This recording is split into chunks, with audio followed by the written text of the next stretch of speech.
د انسان دوه قسمه ناجوړي دي. یو قسم د انسان مریضي او ناجوړي دا ظاهري وي چې د هغه دپاره الله او د الله رسول صلی الله علیه وسلم ارشادات دا دي چې سړی به خپل علاج کړي. لکه رسول الله صلی الله علیه وسلم د ډیرو مرضو علاج کړی دی. د بعضې ظاهري ناجوړیو مریضیو په باره کې خلکو ته دوا ښولې ده. یا لکه رسول الله صلی الله علیه وسلم خپلو صحابه کرامو ته حبة السودا ښولې ده. حبة السودا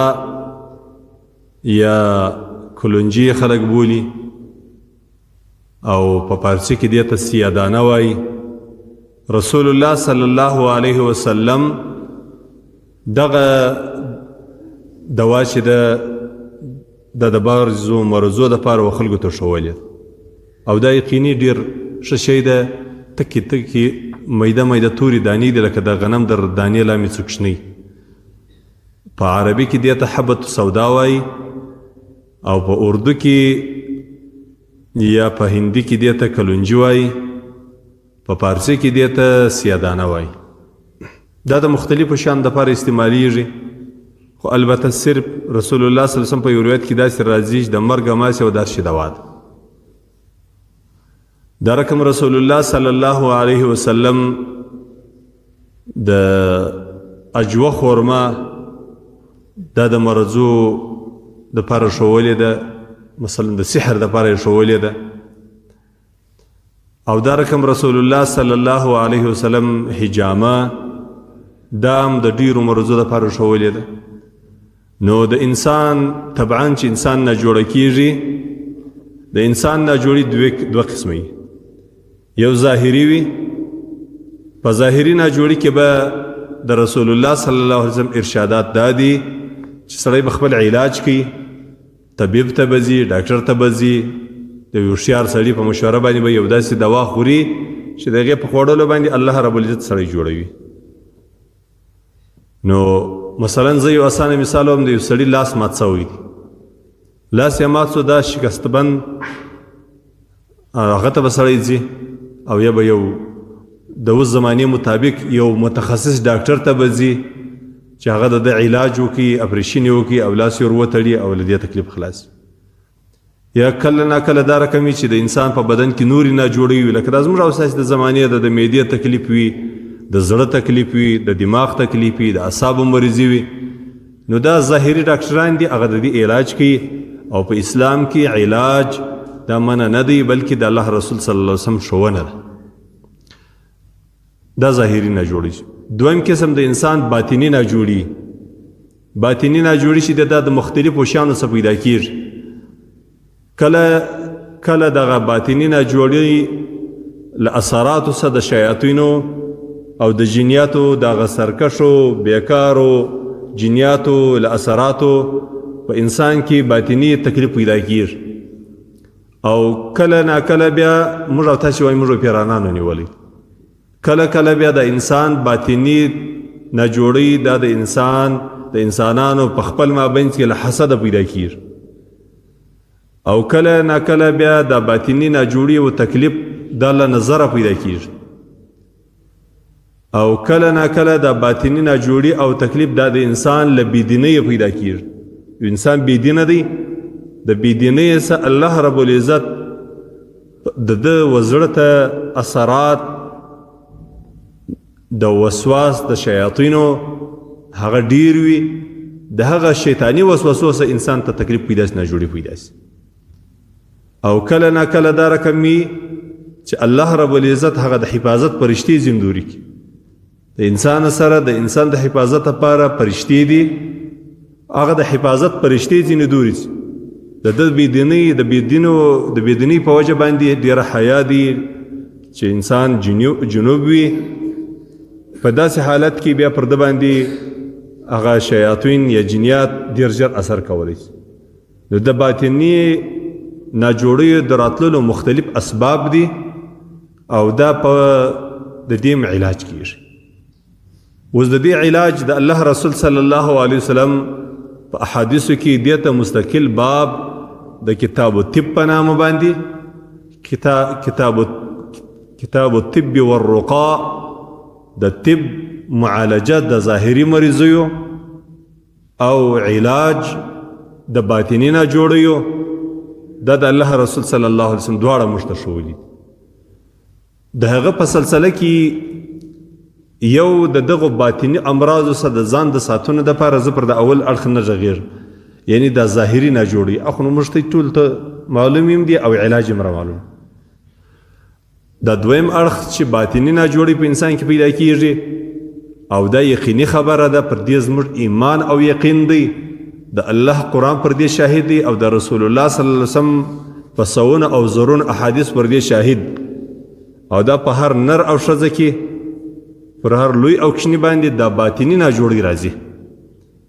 د هغه متعلق یو روایت دغه د سیدنا معاذ ابن عبدالله ابن خبیب چې د خپل پلار سره روایت کوي، دا روایت دی. په دې روایت کې دا رقم توري راغلي دي. دی وایي موږ راووتلو، یوه د باران شپه وه، خامخا توره وریځ سوې ده، تکه توره شپه ده، هم باران دی هم توره وریځ ده، نو ډېره طریقه ده. نطلب رسول الله صلی الله علیه وسلم، موږ د رسول الله صلی الله علیه وسلم په تلاش کې وو چې رسول الله صلی الله علیه وسلم پیدا کو. نو د دې دپاره چې رسول الله صلی الله علیه وسلم موږ ته د جماعت لمونځ راکړي. دی وایي کله چې رسول الله صلی الله علیه وسلم موږ پیدا کړي، کله چې رسول الله صلی الله علیه وسلم ته زه ورسېدم، نو رسول الله صلی الله علیه وسلم راته ویې وایه، قل ووایه. دی وایي ما هېڅ هم نه وویل. بیا رسول الله صلی الله علیه وسلم راته ووایه، فلم اقل شیئا، بیا ما هېڅ لا نه وویل. بیا رسول الله صلی الله علیه وسلم راته ووایه، قال قلت یا رسول الله ما اقول، ما ورته ای د الله رسوله څه شی ووایم، کومې کلمات ووایم، څه شی راښایي چې زه ووایم. قال قل هو الله احد، رسول الله صلی الله علیه وسلم راته وویل چې قل ولا شریف ووایه. دا یو. والمعوذتین، او رسول الله صلی الله علیه وسلم راته وویل چې دوه د حفاظت صورتونه چې د انسان حفاظت ورسره کیږي، انسان ورباندې ساتل کیږي، قل اعوذ برب الفلق او قل اعوذ برب الناس ووایه. دا څه وخت ووایه؟ اوس رسول الله صلی الله علیه وسلم ترتیب مشي، حين تصبح وحين تمسي وحين تمسي 3 مرات تكفيك من كل شيء، هر سهار او هر ماښام درې واري. نو کله چې ته دا ووایه، قل ولا شریف دی وویل، قل اعوذ برب الفلق دی وویل، او قل اعوذ برب الناس دی وویل، او دا دی درې واري وویل، نو الله رب العزت به تا د هر شي د شر څخه وساتي، له هر شي به دی الله وساتي. حدیث شریف کې دا رقم مختصر توري راځي، له هر شي به دی الله رب العزت وساتي. ګورئ زما ورونو، ما درته وویل مال د حسد د باطني ناجوړي ده، او که سړی داسې وایي چې دا باسې د ملایانو خبرې، یا باسې دا د اخوندانو خبرې، یا به دا د داسې پیرانو خبرې چې هغه ټګان دي، نو دا خبره غلطه ده. په دې خاطر باندې چې قرآن کې الله رب العزت موږ ته دا ذکر شولی، او دا ډېر بد شی دی، ډېر ضرري دی. حسد چې د چا پر بل چا باندې د ده په دنیا نیت بد وي، د ده په ژوند نیت بد وي، د ده په صحت او په کورنۍ نیت بد وي، او یا د یو چا سره د یو چا د بل چا د څه بدې ځینې کېږي، زړه یې ورته تنګېږي، د تربورګلوۍ په وجه باندې، د سیالۍ په وجه باندې، د خپلوۍ په وجه باندې، د هغه د ښه کاروبار په وجه باندې، دا مختلف شیان دي. دغه حسد چې دی دا بیا داسې یو ساري ناجوړي ده چې کله یو انسان په دې مرض الله اخته کړي، نعوذ بالله، د الله څخه پناه غواړو له دې خبیثې ناجوړۍ. کله چې یو سړی الله په دې ناجوړي اخته کړي، د دغې ناجوړۍ اثر چې دا څوک یې کوي په ده باندې هم وي، چې له چا سره کېږي پر هغه باندې هم د دې اثر لېږي. دویم قسم چې دی هغه نظر دی. نظر بیا داسې شی دی چې کله د انسان له سترګو د یو انسان د یو چا سره هم د حسد او د دشمنۍ په وجه باندې نظر ورباندې د سترګو بد اثر الله رب العزت پر هغه سړي باندې واچي او کله ناکله بیا داسې چې دغه د نظر اثر له ډېره محبته وي لکه د مور پلار د خپل اولاد سره له ډېره محبته د اولاد ځینې نظر شي یعنې دا بعضې شیان داسې دي چې دا یعنې موږ ته دا مجربات هم دي په تجربه موږ ته دا رسېدلي دي او د هر سړي دا تجربه ده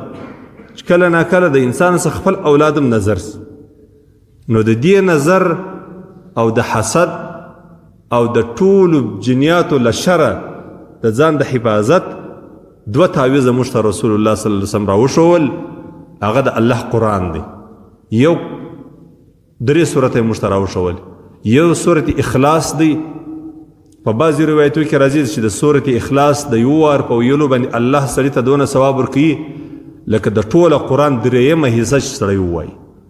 ټوله قرآن تقریبا 10 پارې دی او درېیمه حصه د ټوله قرآن چې د هغه 10 پارې ده نو د یو وارې قل الله شریفه په ویلو باندې داسې ثواب الله دونه ثواب سړي ته ورکوي لکه یو انسان چې د قرآن 10 پارې تلاوت وکړي نو که 3 وارې سړی تلاوت وکړي د دې سړي مثال داسې شو لکه د ټولو قرآن تلاوت چې دی وکړي یوه خبره شوله دویمه خبره ګوره د دې صورت په باره کې دا راځي چې یو صحابي مبارک به د خپل مانځه په اخیر کې به خامخا صورت اخلاص وایي قل ولا شریفه بیا وایي بیا دا خبره و رسول الله صلی الله علیه وسلم ته رسېدلې ده ده به اکثر وخت جماعت هم ورکوي یعنی امام به مو د صحابه کرامو امام خو د ده دا عادت و چې په هر رکات کې به چې هر صورت وویلي الحمدلله به وویله یو خاص صورت به وویلي په پای کې به بیا څه شي ویل قل ولا شریفه به ویل یعنی سورت اخلاص به ویل نو بیا دا خبره و رسول الله صلی الله علیه وسلم ته راغله چې دی خو د پلانکۍ صحابي چې دی دی دا رقم کوي چې هر لمونځ کوي هر الحمدلله ووایي صورت وایي په پای کې بیا خامخا څه شي وایي قل ولا شریفه یعنی سورت اخلاص وایي رسول الله صلی الله علیه وسلم بیا له ده پوښتنه وکړه چې پلانکۍ ته ولې دا رقم کوي ده په جواب کې ورته ویل ای د الله رسوله په دې کې د الله رب العزت صفت دی په دې کې د الله تعریف دی چې الله جل جلاله نه له چا پیدا سوی دی نه له الله څخه څوک پیدا سوی دی الله بې نیازه ذات دی الله واحد لا شریک بې نیازه ذات دی الله نه له چا پیدا سوی دی نه له الله څخه څوک پیدا سوی دی نه د الله رب العزت څوک سیال سته د الله شریک د الله سیال دا نسته ما ته دا ډېر خوند راکوي دا د الله رب العزت زما د رب صفت دی په دې خاطر باندې زه دا صورت وایم نو رسول الله صلی الله علیه وسلم ورته له دغه محبته به الله رب العزت تا ته څه درکړي جنت به الله درکړي یا په روایت کې راځي چې نو الله رب العزت به له تا سره محبت وکړي په دې عمل باندې نو دا داسې عظیم صورت دی د صورت اخلاص او بیا صورت فلق او صورت الناس د پر رسول الله صلی الله علیه وسلم باندې نازل سو دا خالص دمونه دي او یا زموږ او ستاسې د پښتنو په اصطلاح باندې دا 2 تعویضه دي صورت فلق او صورت الناس قل اعوذ برب الفلق قل اعوذ برب الناس نو دا خالص د ځان د حفاظت لپاره د ځان د ساتنې لپاره حتی په روایت کې رسول الله صلی الله علیه وسلم داسې ویل چې ستا دپاره کافي دی د ټولو شیانو د انس او د جن د ظاهري او باطني ناجوړیو او د دنیا د ټولو مخلوقاتو له شره ستا دپاره دا صورتونه کافي دي نو تاسې دا د خپل ځان دپاره معمول جوړ کړي الله رب العزت دې موږ او تاسې ته ویل اسانه کړي الله دې زموږ او تاسې دپاره داسې د صحیح اورادو د صحیح کلماتو د صحیح وظایفو او د مسنونو دعاو او د داسې آیاتو او اذکارو ویل چې رسول الله صلی الله علیه وسلم کړي دي یا د صحابه کرام کړي الله دې موږ ته ویل را نصیب کړي الله دې زموږ او تاسې ظاهري او د باطني د ټولو مریضو علاج ورباندې وکړي